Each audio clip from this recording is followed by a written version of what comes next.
Friday afternoon, folks, downtown Honolulu. Ted Ralston here, your host on Where the Road Leads, with some fantastic guests again. And it's good to be back in the studio. Margie and I were at a conference last week, and we did this from the Think Tech Studio, Hawaii Southwest Studio in Tucson, Arizona last week. And today we have a treat for you. We have, the sun never sets on the Think Tech Hawaii empire. And as an example of that, we have John Mullen, who's a frequent flyer on this program, standing by in San Francisco. And we have Mike Brown, a newcomer to the show, standing by late night for him in Atlanta, Georgia. So I want to welcome you two guys to the show, and thanks for giving your time to us. Mike, tell us a little bit about, since we haven't had you on the show before, we've had John on, tell us a little bit about your organization and your approach towards the future with regard to UAS, and we'll get into John and his thoughts in a minute as well. But I did want to say, before we actually have Mike go, we normally talk about UASs on this show. Again, Margie and I were at a conference last week. We're just still sorting out in our minds all the things we learned. And I have on the table here some different kinds of artifacts. Normally we have UAVs here, helicopters or fixed wing. Today we've got some books, some manuals, some maps, and I'll get into why that's important here. The disruptiveness that UAS bring to us in terms of infrastructure management, disaster operations and such, give us some thoughts on that.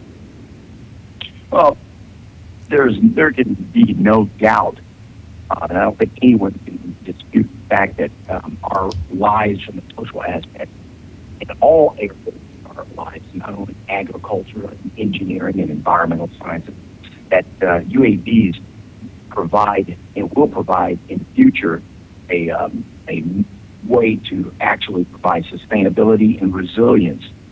However, there can be no gains without there being a negative side. And so with that, one of the persons, one of the scholars in emergency management once noted, Erickson, that there's a new species of hazards, and drones also present, UAVs also present a new species of threat or hazard, and making our communities and our societies somewhat vulnerable. We're utilizing these instruments in ways that we never thought would be possible, but those instruments can be used in such ways that the 9/11 Commission had mentioned to us and brought us around to, and that's the fact that we'll have to use imagination and innovation and improvisation in order to make sure we can deal with this new technology I consider asymmetric. So this is really incredible. We have an asymmetric value coming to the responder community, infrastructure protection, but we also have an asymmetric threat that can emerge out of that, which I think we all definitely understand that, but we've never really addressed it. So this is really great that we're beginning to open that door here. Tell us a little bit about your organization, One Way, One World. The One World, One Way organization is a nonprofit think tank. It's a policy institute out of Atlanta, Georgia. And we look at emergency management issues, ICS, we do FIRAs, threat hazard identification and risk assessments, and also intelligence issues having to do with specifically communications analysis. And one of the things that we pride ourselves in doing is looking at hazard sustainability, as a way of taking a perspective in order to address what may happen.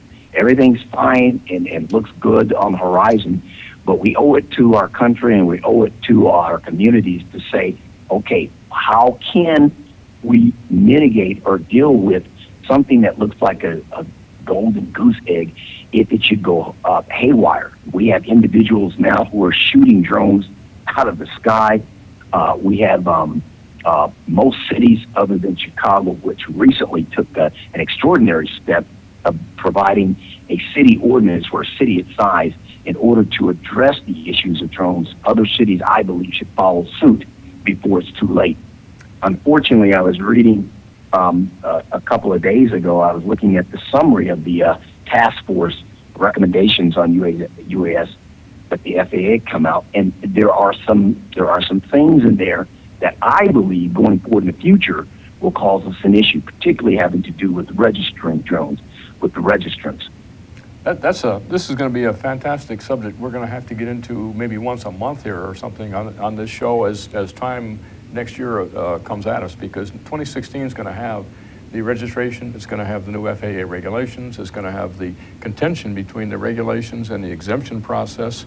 There's going to be no end of potential confusion. And I think we can help a lot on this very show as a public service by bringing points of view into the picture that look ahead as you're speaking, Mike, and I really appreciate those thoughts.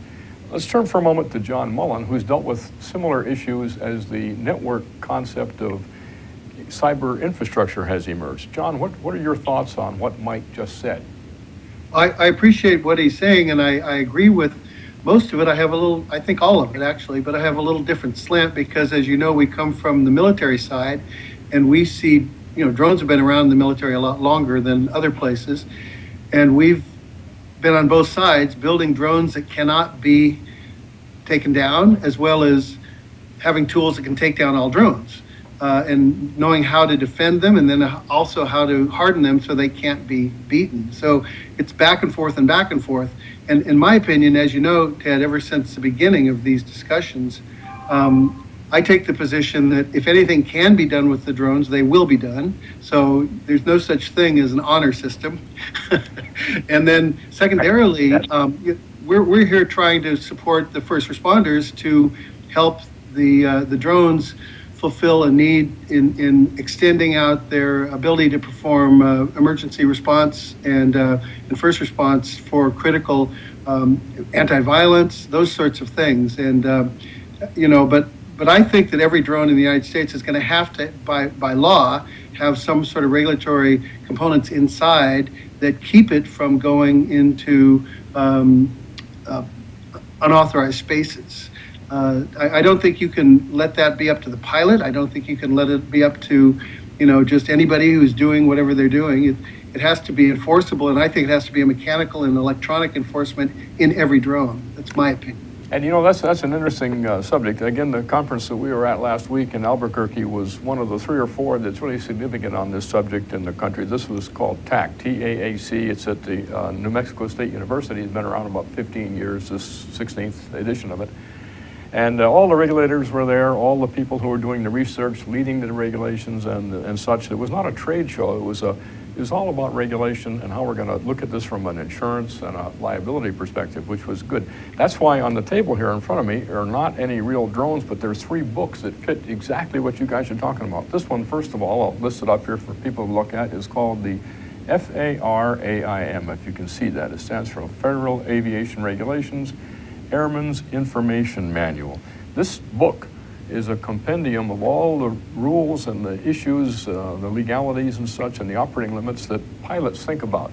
The entire aviation community goes to sleep with this thing at night, and it wakes up in the morning and studies it again. Any pilot or any airman, anybody involved in the air industry would know this very well and all the pieces in it. This is what controls their behavior. And it's important because this is a part of the trust that has built up in aviation over the years. On the other end of this is a local depiction of the circumstances in a particular area. This happens to be Oahu, which some of you might recognize as a place where we are right now. This is called the sectional chart that deals with Hawaii, and there's Oahu on it.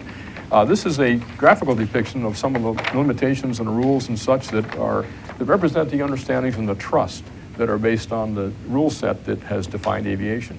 In the middle is a book on aerodynamics. This is a thinner document. It's just enough of the technology to get you going as a pilot, not from a design perspective, but just so you know what you're dealing with. So we have the atmosphere, we have the vehicle, we have the rules, and we have the implementation. This total set represents the trusted network that's formed over the last 70 years since the FAA has been around and commercial aviation has been available here in the U.S. and in the world.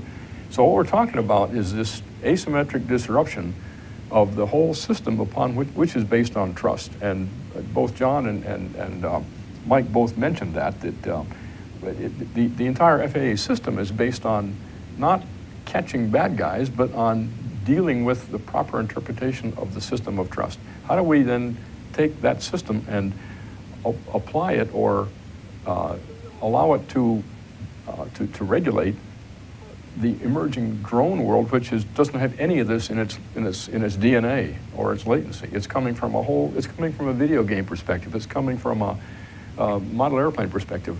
Folks who don't really deal with this level of trusted understanding. That's the thing that's one of the asymmetric factors here. And if I can, since I'm talking here, I'll extend it one more point. There's another piece that's really interesting in the social aspects here.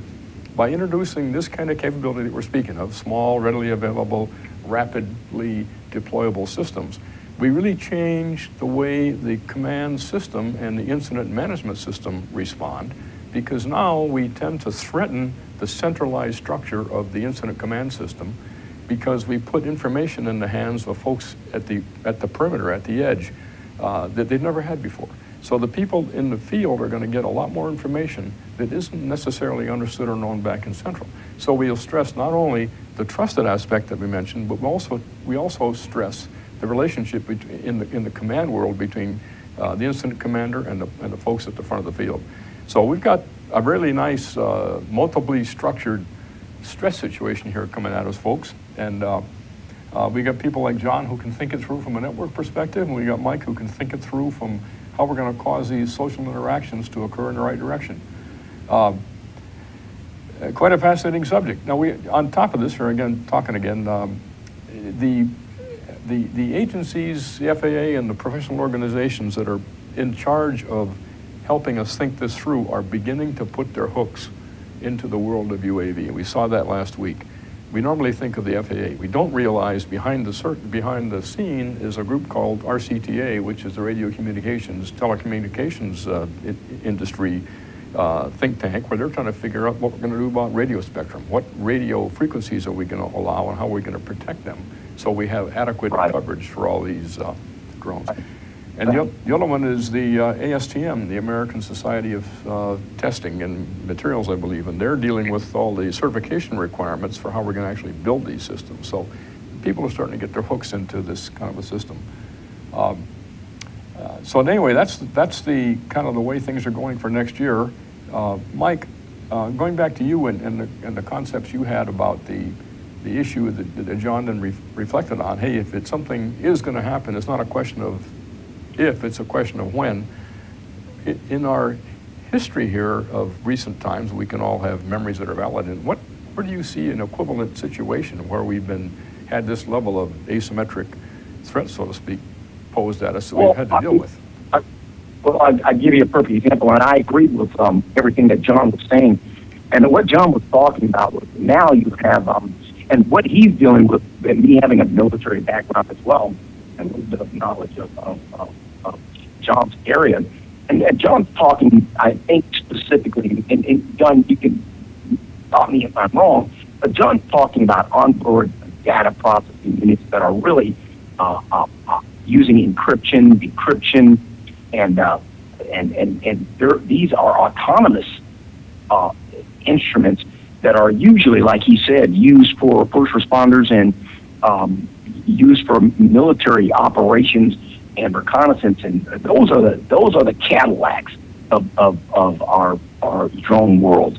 And what I'm looking at is the one that a guy goes in and buys as a recreational toy of some sort, but it can land on the White House lawn, or it can land on the residence of the Japanese Prime Minister, or on a Wimbledon tennis court, but it may have C4 or some other explosive device, or it could be used in some other owner's nefarious manner. And that poses more of a threat than the type of instruments that John and his company are helping us provide for first responders in the field. With regards to policy, you were talking about the different regulations and rules and all that are being developed in order to try to regulate this. John said something that was very crucial to all of this. There can absolutely be no laws developed by Congress until they educate themselves about the technologies that need to be made available to the manufacturers. We've got to get manufacturers in as partners. We've got to get them in as partners with us And if we have to go back and redo the FAA Modernization Act and look at sections 9, 2, and 3 to do that, we need to do that, because until we get the technologies down, and I'm talking everything from Stingray technology to the responders and so forth, so that when a person purchases these particular instruments, we can know where they're at and who purchased them. What they're doing so far right now will fail. It will not work. That means anybody like the individuals that went San Bernardino could go and get a drone, and instead of using a LR-15, they can utilize a drone for their destructive activities. We see it now so that we can prevent it later. And right. That's what we need to be doing. Right. That's the 500-pound gorilla in a room, as they say, right? That's the thing that's happening, and we can all see it. I don't think any of us necessarily have any one individual has the solution to that. This is going to be a really complicated situation. John, have we seen anything like this in the past? I mean, the internet represents a threat to a certain extent, but we've been able to manage that. I think there's something else that everyone will relate to, although it's been, 100 years ago, more than 100 years ago, when cars came out. I mean, you had everyone on the road, bicycles, horses, etc., and now you have these cars. Anyone could build any car they wanted. You know, if you knew how to do it, you could build it like a drone. And nobody was here to tell you what kind of brakes you had. There was no highway patrol. There was no, you could go as fast as you want, run people down. There were accidents. There was no traffic laws. There were no, everybody tried to do something different. This city did this thing. This state did that thing. And how long did it take before we had certain laws about brakes, certain laws about tires, certain laws about licenses, certain laws about registration, certain laws that said, if a car's going down the road and somebody shot somebody out of the car, the police has to be able to identify that car as it's moving, which means a license plate. See, so he was right when he was saying exactly what we need to do, and we do need to get together with manufacturers. And it will, I'm just telling you, it's going to go this way. It has no other choice. We have to get to a situation where each drone has a component. Now, you can either say they have to be built to a certain specification, or you can say they have to include this piece of hardware, hold it in your hand, and say everyone has to have one of these. Either way, either somebody has to build to a standard or you have to incorporate one, but it has to connect to the avionics, and it has to be tested, it has to be certified. And I think also there's a separate one besides using them to go in unauthorized places like airports and freeways, etc. If one of them loses power or has a major problem, as you know, Ted, they can fall out of the sky and hit you in the head. And some of them are relatively big. Some of them are very big. So I think there has to be a safe glide path sort of approach too, whether it's a parachute or whatever it is. I mean, a helicopter, you've got a slow glide down, but in other kinds, you've got other kinds of safety glide paths. So I think that has to also be considered, but maybe as a little bit less priority. But both of those hardware and probably software components have to be built in my opinion, to all drones. You know, that latter part is probably the easier to address. It's more of a technical and less of a behavioral thing and less of a human psychological malicious input thing. But the latter part about making it flight safety, just to talk about that for a moment, the ASTM is going to be spending the next year on standards that would address exactly what you're speaking of. It'll start with the lethality and how lethal something can be as a function of its weight and kinetic energy and onboard fuel and such. And based on the category of the airspace you want to be in, Class B airspace is by an airport, Class A is above 10,000 feet, whatever the class of airspace you want to be in, combined with the level of lethality you might possess, will determine how much redundancy and reliability has to be built in so that the issues that you're speaking of are mitigated to 10 to the minus ninth or some disappearing number that isn't going to be a factor. So but what that's going to do is put incredible design rules on the table and expense into the systems. We're going to see triple redundant actuators and things like that. We'll see parachutes, but that's what's going to have to happen. That's understandable, but the piece that's not understandable and not dealable with, I think, is in a simple way, is what Mike's been talking about and what you've been talking about as well. You know, as you think about it, when you buy a new TV or something, it probably comes with a DVD you plug in and you register with the manufacturer and you get a README and when there's an update to your system, it comes automatically to you.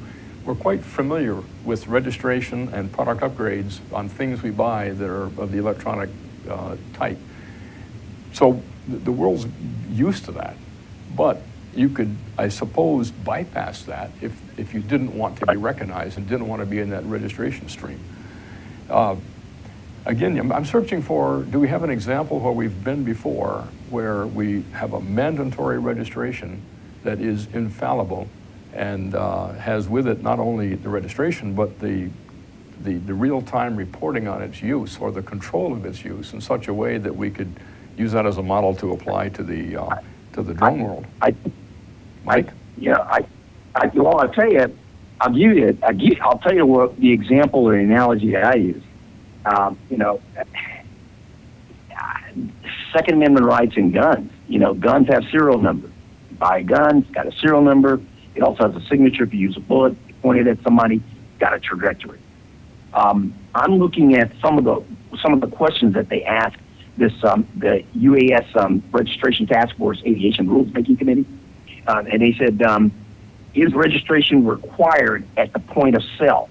And the response was, no, registration is mandatory prior to the operation of UAS. It seems to me, if you're looking at something you want to mitigate an issue, it's all right to have, and it goes on, it says that the person will go online and register this instrument that they bought, and they bought multiple, they'd register them online.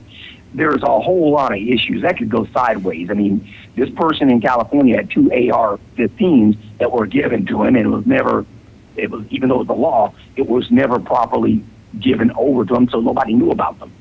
It seems to me that if you purchase a recreational drone or drone less than 55 pounds or less or whatever, and you get this drone, the minute that clerk checks it out, there would be a number associated with that particular drone. There'd be another manufacturer's number associated with that particular instrument, and that would not only tell you who the manufacturer was, it would also tell you the type of instrument you were dealing with, and it doesn't have to be told to the person that bought it, and they would still have to go online and register.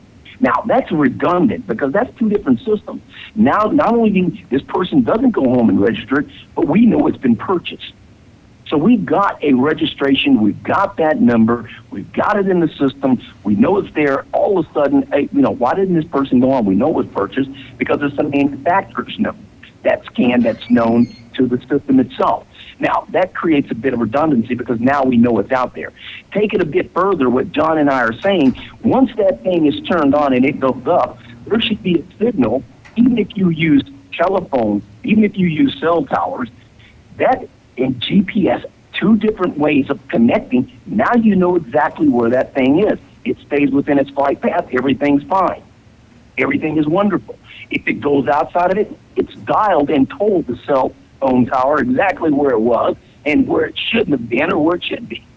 So there's all kinds of systems that can be looked at through technology and engineering right now that can be synergized with policy right now in advance in order to decrease the threat and vulnerability to communities. And you know what we would, what we're kind of saying here, Mike, is that should something ever happen or when it happens, we will certainly then turn over upside down, inside out, and make that kind of registration and that mandatory performance reporting happen. What you're suggesting is we think about that now and take actions in a reasonable fashion now to lead in that direction. Yes, it's called mitigation. It's called mitigation. It's something we failed to do during 9/11. Yeah. You know, it seems to me that the pharmaceutical business, when you get a prescription, you have to have a prescription, which means you've got some credentials that either you had some issues that had to be addressed and you went to a doctor and you got a prescription. Present that at the pharmacist, and then that starts the logging system of that use of that chemical, that drug, whatever it may be, and that's all controlled in that regard, so that even the rate at which different prescriptions are being issued and the rate at which different drugs are being prescribed and such, that's all part of the pattern that is associated with the public health we've got. You would think that something... Can I one second, Ted? As a segue to that, my wife's a medical doctor, has been for 33 years, but she also has a DEA number. which means that if it is a controlled substance, not only does that particular pharmaceutical substance, if it followed, but it also has to be verified, the particular doctor who gave it. So there's a redundant system. Not only are they going to follow the amount of medication that this patient is utilizing and using, but then there's somebody's accreditation and certification who is attached to it as well. So every doctor has a DEA number, which also makes sure that there are no substance abuses. And that's what I'm talking about. It doesn't cost a lot to see it. Mitigation makes everything across the board a lot cheaper, a lot safer. And Congress cannot and should not. The FAA is going to do as much as they can, as has been stated by you. But, once Congress gets it, they cannot turn a blind eye to saying, well, wait a minute, we could do this now and make sure that we protect just a little bit more of our critical infrastructure, key resources, and lives.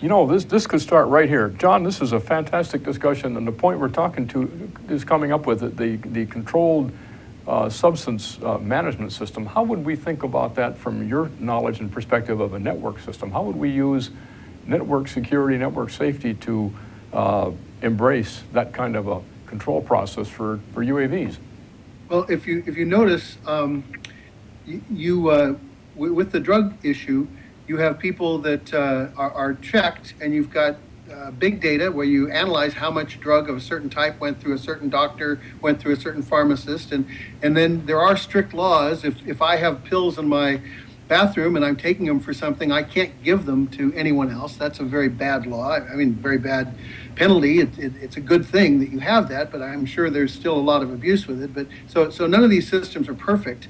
But I agree, for starting right now, this is a good way to go, to start with the registration, to start with double checking. But where I naturally would go to be able to automatically identify a bird in the sky, I would think that there has to be a unique identifier, just like there are in all ships, just like there are in all cars. There has to be a unique identifier on these things, and you have to be able to remotely read it from far away. And if you can't read it from far away, or if it's duplicate or redundant, then it's a fraudulent identifier, and then you have to be able to shut it down. So my whole thing is, in order to protect critical places, you can't depend on trust. You can't depend on trusting the people to fly. You have to have some enforcement in the sky. And I agree, right. It's not going to be easy. It's not going to happen overnight. I also think that you should not allow any drones in the United States that don't have the controls built into them, so that you can't just go and buy one. I mean, so that it's a uniform environment. That's what I foresee for the future. But I do agree, it's not going to happen overnight. But also, I think we can all say that if something or when something does happen, we will suddenly revert and discover this discussion all over again, and then turn ourselves inside out to make it happen. Probably 10 times over. Yeah. So the thing there's other things, Ted and John, that we could also look at. There's some things. There are some laws that we have. We have the Communications Act of 1934. We've got the Communication Assistance for Law Enforcement Act. We've got the providing appropriate tools and required and interceptor threats, which is basically a Patriot Act. All of these particular instruments need to be looked at now very carefully. If we're now utilizing, or if there is a possibility, I'll say probability, of this new technology being utilized in order to create environments where there's terroristic acts, the Patriot Act needs to be revisited for this particular purpose, so that it includes the penalties for this particular use of that. The Communications Act, it's against the law for us to use jamming technology here in the United States. I think under certain circumstances, given this new, and John, this is your area, given the new possible threat with these particular instruments, with possibly no other recall or recourse in order to deal with them, certain specific agencies should be allowed to use certain drone jamming technology, law enforcement agencies, under the right circumstances, to be able to deal with this potential threat. Certainly. That law even kinetic, because there are certain ways to build the drones that are impervious to the to the jamming technology. So even a missile, I'm saying, a bullet to bring it down may be required. This is fascinating. Once again, about the fourth dimension of fascination going on here. I'm just thinking as we're talking and discovering what's going on here. Once again, if I can restate it, the entire FAA practice and thinking process and legacy and latency is based on trust. And everything that I can see going forth in the world of regulations for UAS and even for the registration continues to be based on trust. It assumes the system is fairly well intact and is integral and has integrity, and there's no violators that are willingly working their way in, just like there aren't in aviation. But we're dealing with a whole different gang and whole different characterization of the population here. And what they have forgotten is what Reagan said: trust, fine, but verify. Yeah. And the fact of the matter is, we're not dealing with angels. And as Madison said, if men were angels, there'd be no need for government or regulations or us to look in foresight. Right. Now, the FAA deals with angels because the people are all trusted and part of the network. They all go to the same school and they all get rewards from the same concept of being correct. What you're continuing to help us with, Mike, here is to see that there is that ugly component that we haven't seen yet that will be there. We'll see it sooner or later. So what do we do right now? Just editorializing at the highest level, the FAA does what Congress tells it to do. Right now, the FAA is obeying its own rules, which is what it does. It's taking all the manned aircraft functionality and restructuring it over here in the world of UAVs. But that's leaving behind the human factor. It's leaving behind the malicious input, leaving behind the kind of threats that we're speaking of. So we need to think of some place frankly, in Congress that would hear this argument and then can instruct the people downstream, such as the FAA, on the dimensions of protection that must be added over and above the technical things that we're speaking of that would transfer from... My advice would be to start with the Senator Chuck Schumer, who has just introduced and made a proposal that we make every effort to make geofencing of drones mandatory. And this was in an article that was released August 20th, 2015. And if we've got a person like Mr. Schumer, the Honorable Chuck Schumer, who is looking at this, I'm sure he has other colleagues on both sides of the aisle who would not want to stifle innovation and technology. These instruments can be used for wonderful things, protecting our country, protecting our first responders, decreasing the vulnerabilities of natural disasters and human-made disasters. But the bottom line of the whole matter is there are people we need to get Congress, and gentlemen like Mr. Schumer, who carries a lot of weight, he casts a big shadow, get him and others, along with the manufacturers, along with the people who are users, like the people that are into international drone world and so forth, and the military and all, get them on the same page, and the people who have an interest in the national critical infrastructure, which 80% of them are private industry, and sit down with them along with the insurance companies, because they've got a lot to gain from this, keeping these incidents in the future from happening. So if there are a little bit of reward on people taking proper measures, there's always got to be some skin in the game and some money on the other end for them. Getting all these individuals at the table and having them say, what is that we need to do? I think everyone there who has any cerebral activity above the shoulders will say, wait a minute. The bottom line is that, hey, you know what? We need to do this now, not later. And that's where our engineers and our technologists are extremely important in working with our policymakers. It has to be done now. This is an incredible point that you've come to, Mike. It's so well stated, and John echoing it as we have. So I'd like to suggest this. I don't know Mike Schumer. I don't know how to get a hold of gentlemen such as him, but we do media that matters here at Think Tech Hawaii. The sun never sets on the empire of Think Tech Hawaii. Let's get a copy of this exact program from tonight into his inbox somehow and begin a discussion and begin to understand whether or not it is going forth today. And find a way to instruct this to be a consideration as the regulations and such evolve. But the notion, I mean, we've been there before, as we talked. We get automobiles, we figure out how to make them socially responsible, but they're still used adversely.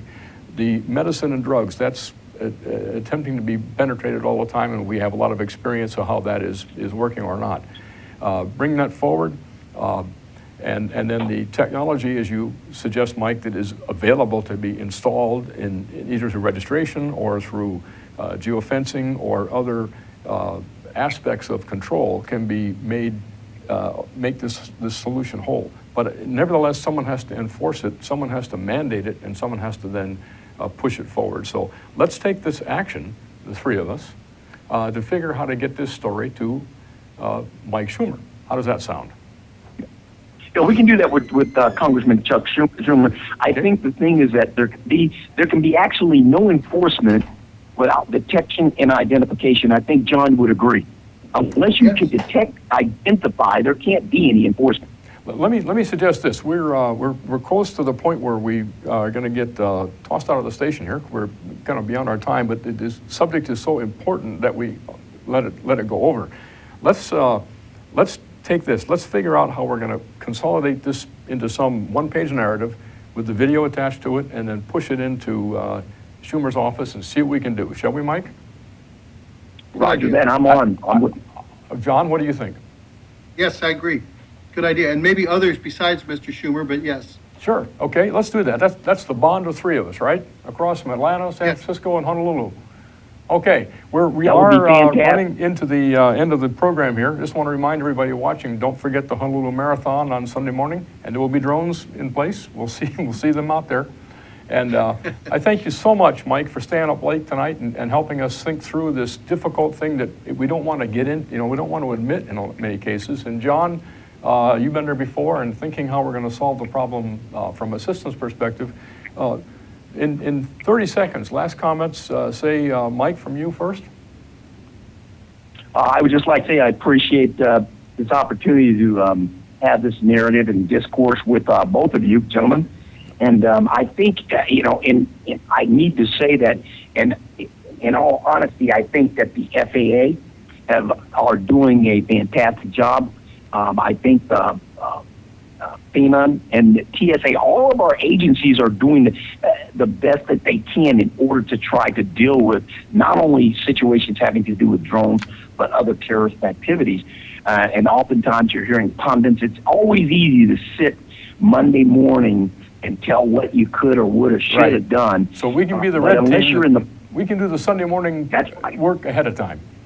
Let's do that. That's right. But the bottom line is that with gentlemen like the three of us and other Americans who understand that it's a difficult task trying to put all of these different ideologies, perspectives together in order to come up with a solution. But I'll tell you this, that's what makes this particular country great. And that's great. And John, from you, 30 seconds, sir. I want to thank the show and thank you a lot, Ted, because this is not the first time, and bringing these ideas forward really help. And you've had a lot of very interesting people on this show too, who show it from many different angles. So, and the community getting involved. So I really want to thank you for bringing it together, because it is not a simple problem. It's going to take us all a lot of work for a long time to get it completely right, but we're on the right way. We have to start somewhere. So thank you very much. Okay. Well, thank you, gentlemen, very much. And with that, we'll here at Think Tech Hawaii, where the road leads. And don't forget, the road leads to the marathon on Sunday morning. We'll see you all there. Okay. Good evening. Bye-bye. Take care. Bye.